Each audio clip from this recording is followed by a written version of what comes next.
Well, I am really excited to be back with you this week. I was gone last week to Oklahoma.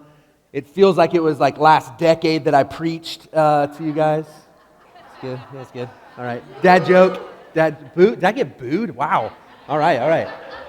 Dad joke was for my daughter who isn't even in here. That was about the same response I get from my kids with my dad jokes, but.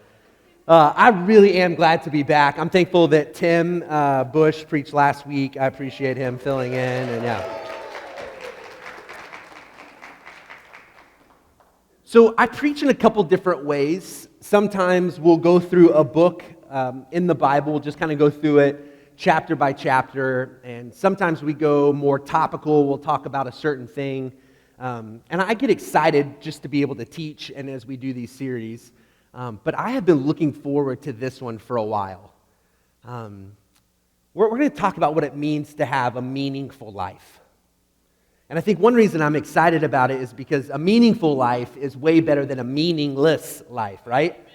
And so I don't know many people, or I haven't run into a lot of people who would say, you know, it sounds great, but I'm not really looking to have a meaningful life.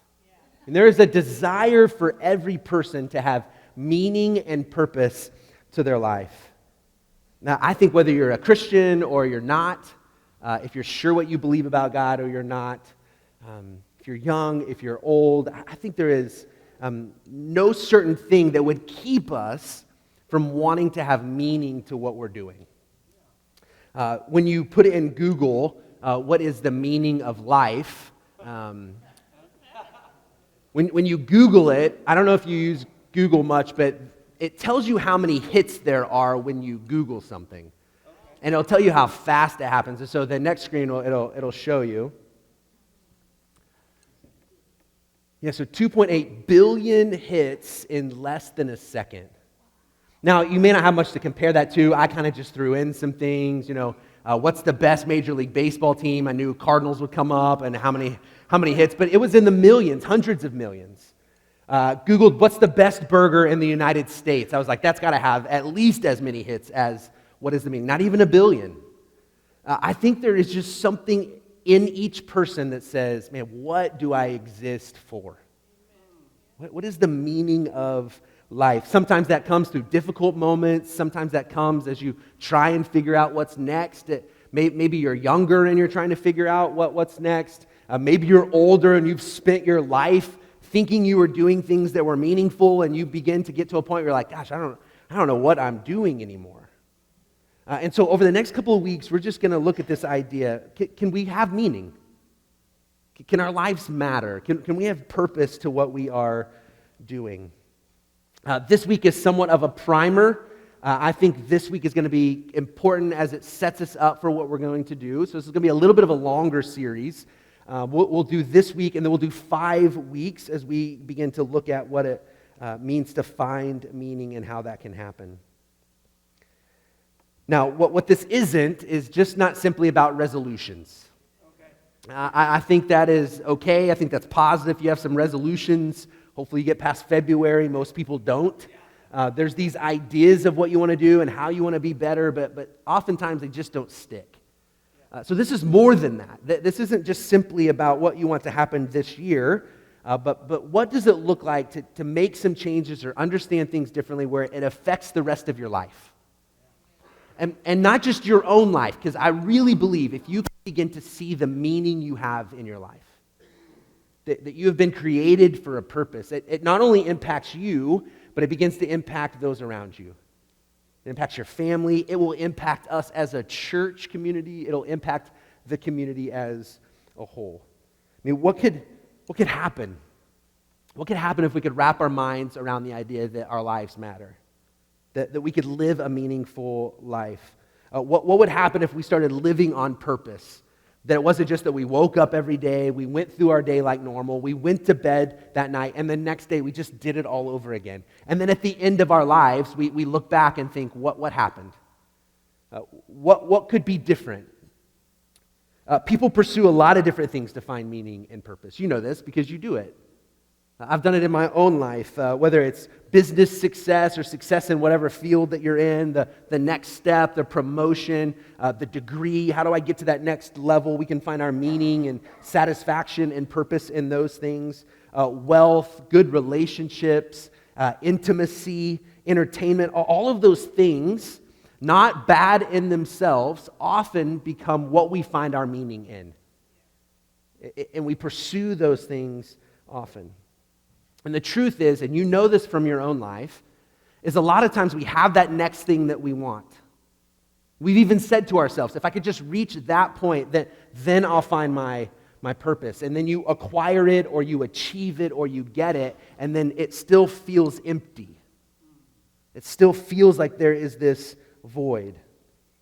And again, those things aren't bad in themselves, but it's just if we find our ultimate purpose and meaning and satisfaction in those things, we will be let down. We'll be let down. So I have experienced this in my own life, just like you have. I've gone through stages where I've found my meaning in certain things or situations or circumstances or achievements, and I've always thought if I could just get that, it would be better. And for the majority of my life, it was sports, and I've shared this with you. Like sports, it was everything to me.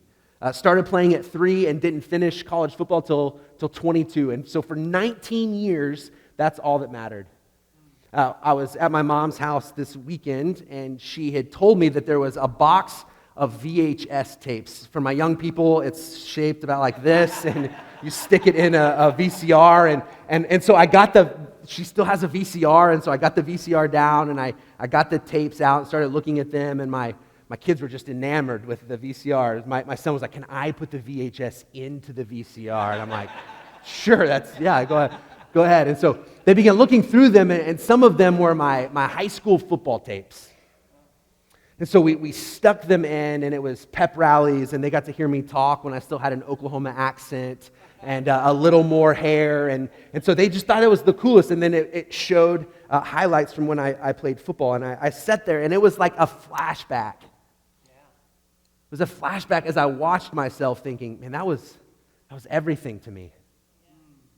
Like, I'm not over-exaggerating. Like, that was everything. I can remember we'd play on Friday, and on Saturdays, I'd go down the driveway, and I'd pick up the newspaper because I wanted to see what the local paper had to say about our game and how I played.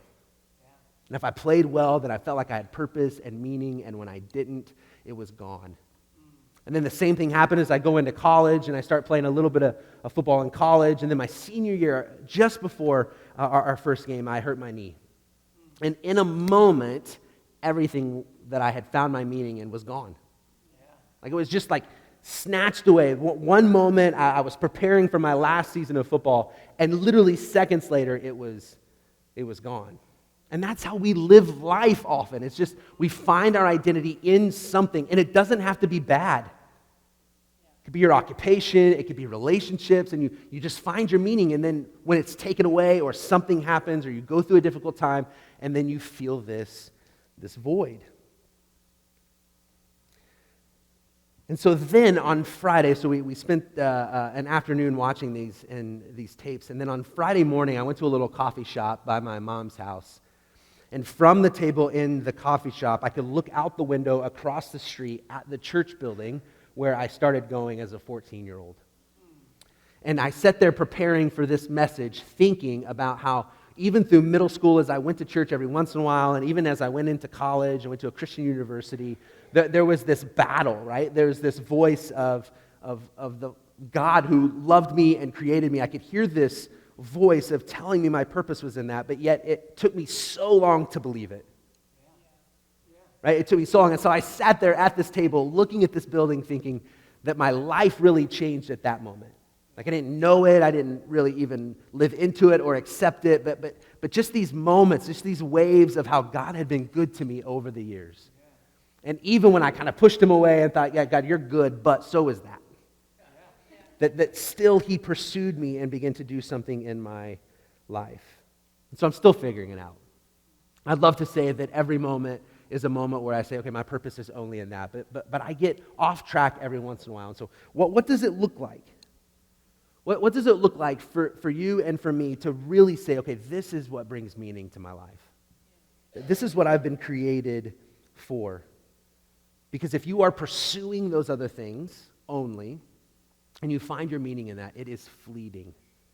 It is fleeting. There's a person in the Old Testament, so the first part of the Bible, his name was King Solomon, who was known as the wisest person during that day for sure, but maybe ever to live, the wisest person. He wrote in the Bible what we call the Proverbs, these wise statements, this wisdom that was written back to his children and their children, and just a wise man. He was wealthy, and he had women, and the other kingdoms would be envious of what he had acquired and accumulated, and what he had accomplished. He had the best food and wine. He didn't lack anything. He didn't lack anything. And he wrote something called Ecclesiastes in the Bible. It's Ecclesiastes mean a person who is calling an assembly. And so Solomon is calling for people to hear what he is going to say. He wants to give wisdom to a group of people. He is writing at the end of his life. One of those, the thoughts I had is he knows that he's coming to the end. And he's looking back at everything that has happened in his life. And it's almost as if he's thinking, I want to get one more thing out to people. I need them to hear this wisdom. This thought that quite possibly he had been living life one way, and maybe there's a different way. He realized what matters, and on this journey, he finally got to that place. But listen to what Solomon writes. Ecclesiastes 1, verse 2, he says this: meaningless, says the teacher, utterly meaningless. Everything is meaningless. This isn't usually a great way to start a letter to someone. It's not the most encouraging way. He's basically saying everything you're running after, it's meaningless. Yeah. Other translations say it's all vanity. Yeah. It's just all in vain. It's just meaningless. Chapter 2, verse 10 and 11, he says this: I denied myself nothing my eyes desired. I refused my heart no pleasure. My heart took delight in all my work, and this was the reward for all my labor. Yet when I surveyed all that my hands had done and what I had toiled to achieve, everything was meaningless, a chasing after the wind. Nothing was gained under the sun. And Solomon is saying, I saw something, I took it. I wanted it, I got it. This was how he lived his life. He lacked nothing. Yet at some point he just said, it's meaningless. It doesn't matter.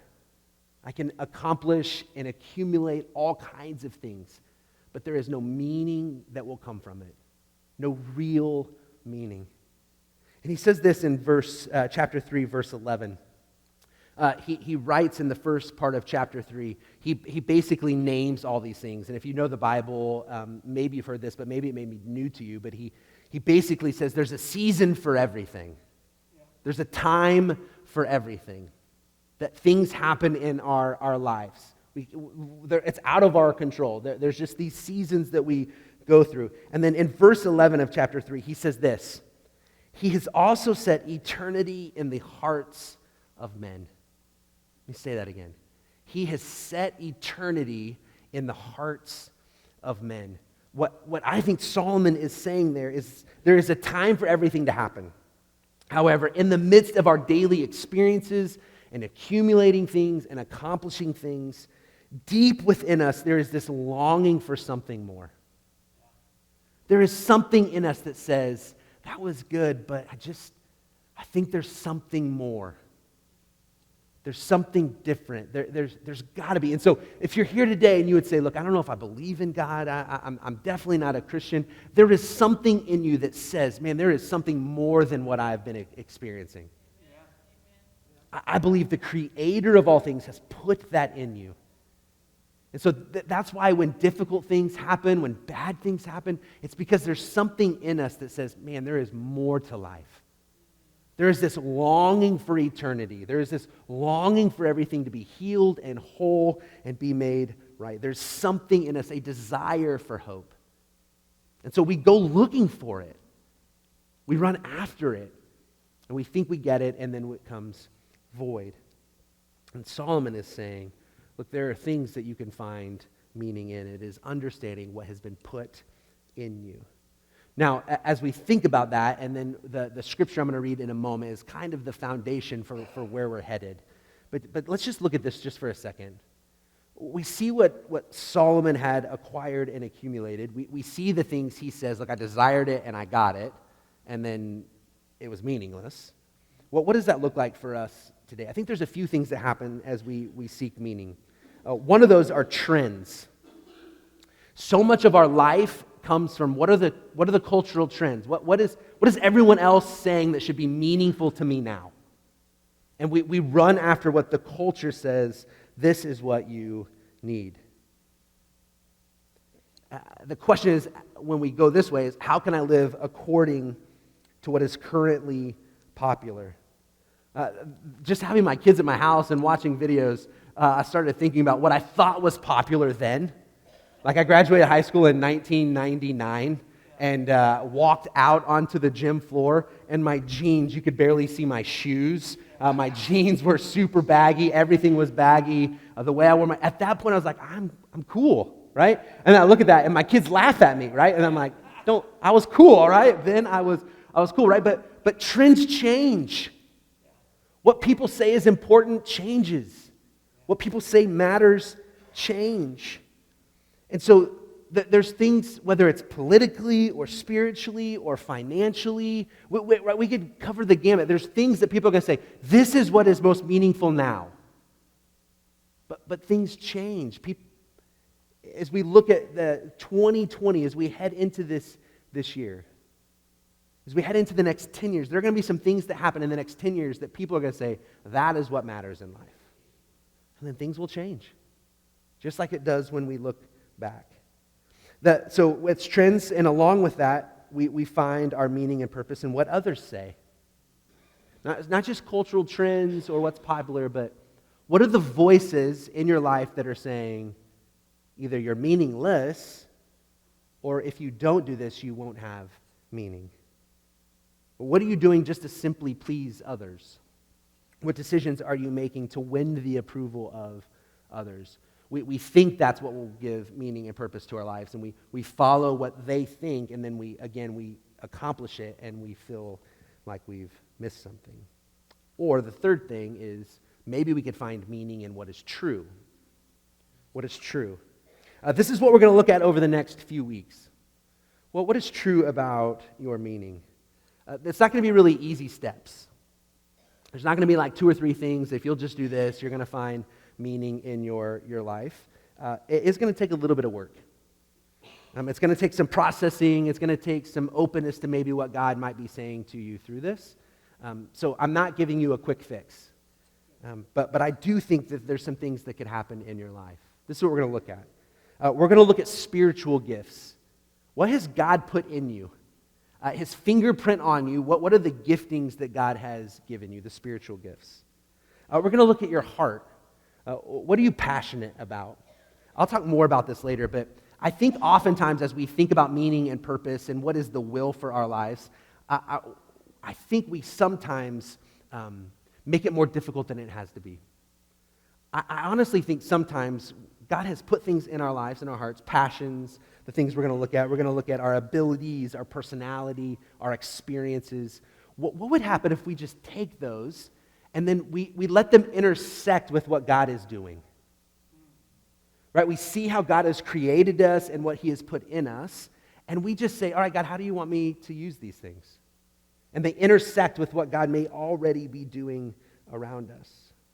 But before we get there and look at those 5 things, I want to encourage you to stop doing a couple of things and start doing something else to find out what you've been created to do.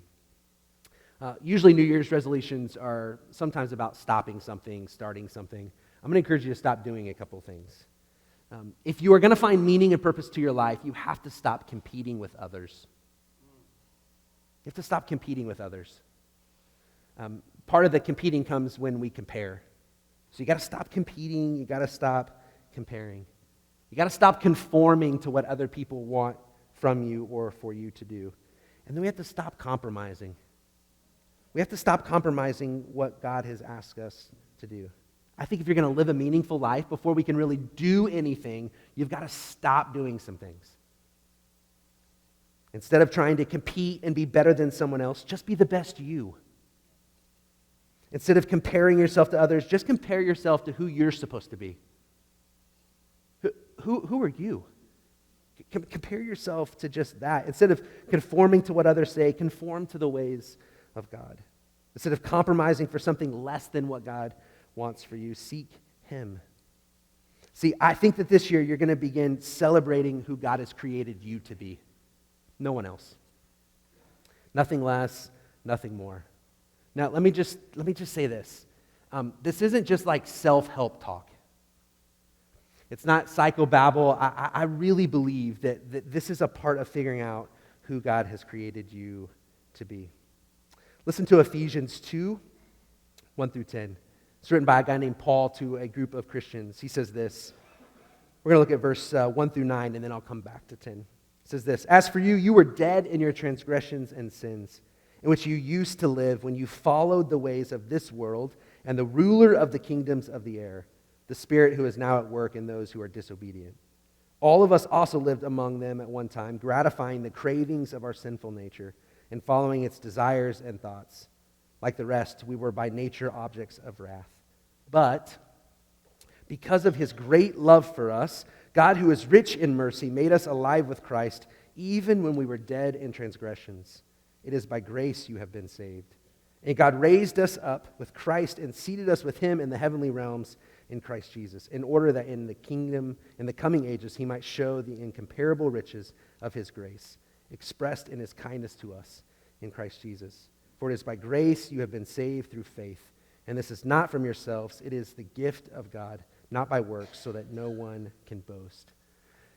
So I think for us to have purpose and meaning, we're gonna stop doing those things. So we're gonna stop comparing and competing and conforming and compromising. And as we look at this, we also have to figure out guilt and shame. If you're gonna have purpose and meaning to your life, we have to begin to see that guilt and shame often hinders us from finding our meaning and purpose. Often, guilt and shame makes us feel estranged from God. Right? As we talk about meaning, that God could give you meaning, you might say, how could God do that? Like, I don't know your story, but you might be thinking, man, I know my story. How could God use me? Or how should I even approach God and believe that He could use me?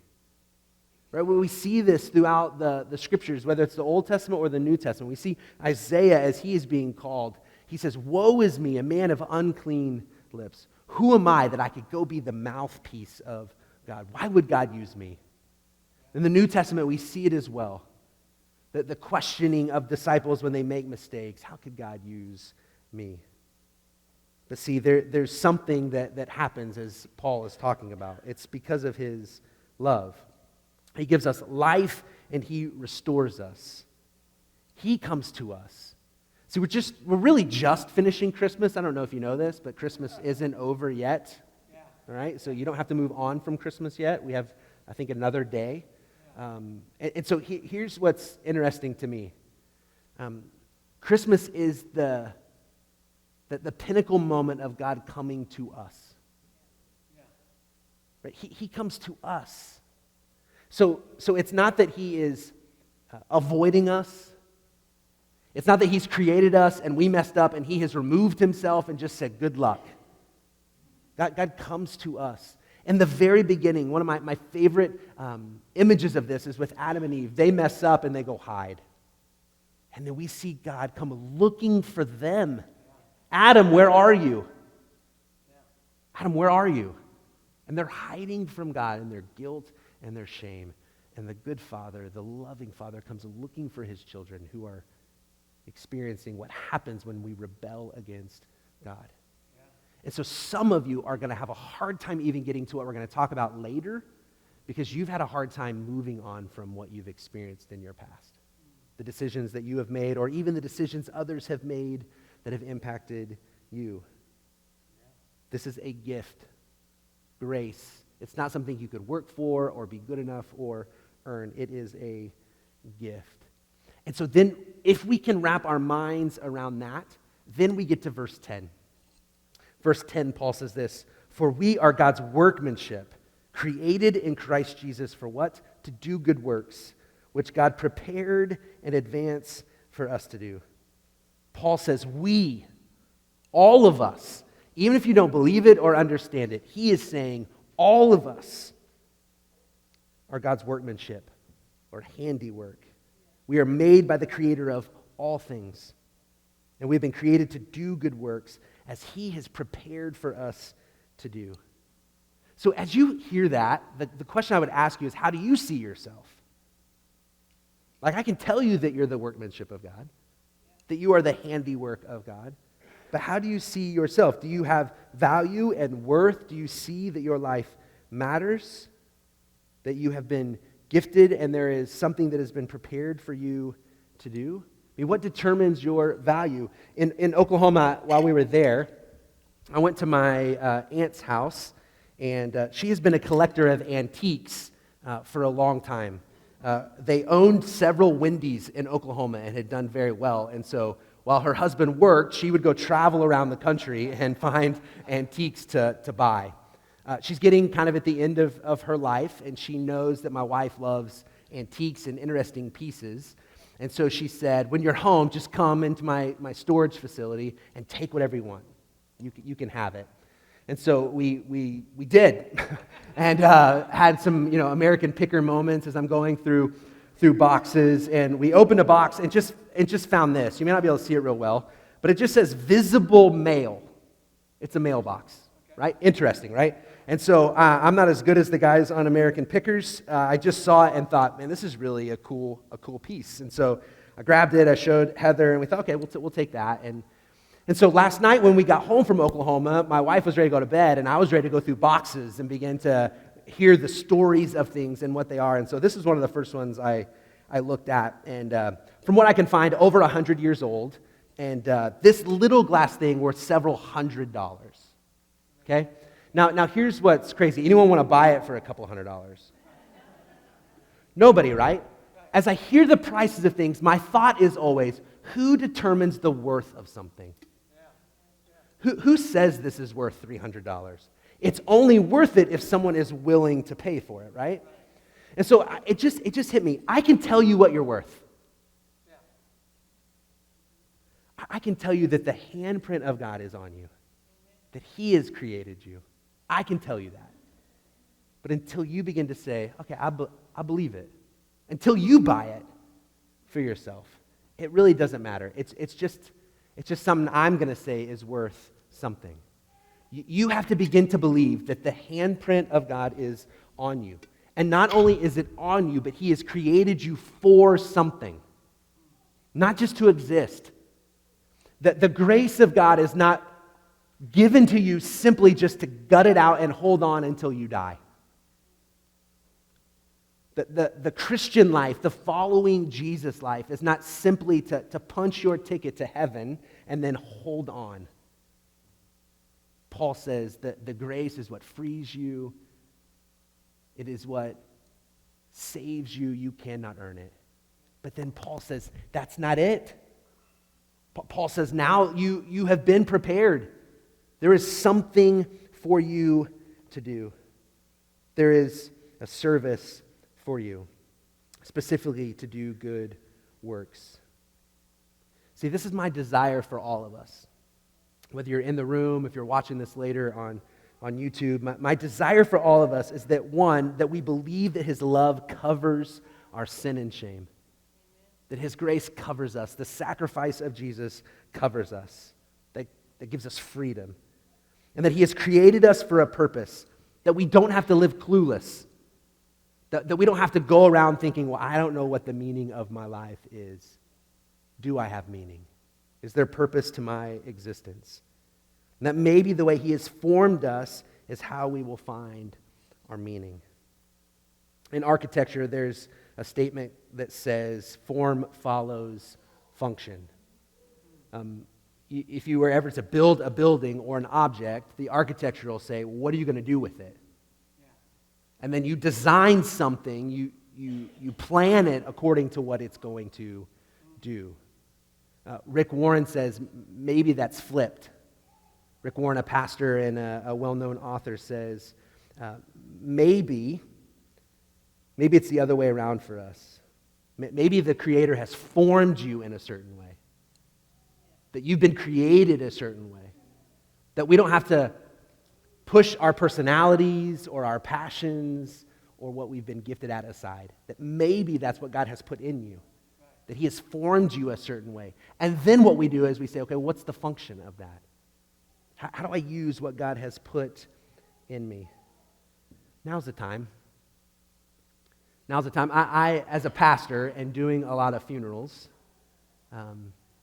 my hope is at the end of my life, when someone does a funeral for me and as people hopefully gather to celebrate my life, that people will say, he knew what he was created to do. That he knew what he was created to do and he did it. That he had meaning in his life because he lived into what God had done. See, this isn't about resolutions. Those are great. Get healthy, save money, quit smoking, whatever it might be for you. Those are fine. But maybe there's more. Maybe that you too could get at the end of your life and say, man, I'm thankful that I learned what I was created to do and I did it. It's not too late. It's not too early. This is the time to say, okay, God, what do you want to do with me? Who have you created me to be? Well, Jeff's going to come up and we'll sing our last song together. And as we sing this every week, the thought is, this is our prayer, that may it be, that what I've talked about, what God has begun saying in our hearts and our minds and our lives, God, would this be true? Would we experience the kingdom of God in our lives? So it's not too late. As we wrestle with this, and I hope you'll come back every week. If you miss a week, I hope that you'll listen to it. It's going to build on itself. Maybe the best thing you can do this year is be you. Be who God has created you to be. Would you stand with me as I pray? God, thanks for this morning. Thanks for an opportunity to begin to say, God, what have you created us to do? I'm thankful, Lord, that you're patient. I'm thankful as we run after things and try and find our meaning and purpose in things, you are still pursuing us. You are still helping us. Lord, I pray that my friends in this place today would know, and not just know, but believe, would buy it, that they are your handiwork, that you have created them for purpose and meaning, that the way their personalities and their passions, their giftings are on purpose. God, would you help us to see that you have created us for good works, and that would you help us to make a difference as we begin to find out what it looks like to have meaning to our life. I pray in Jesus' name, amen.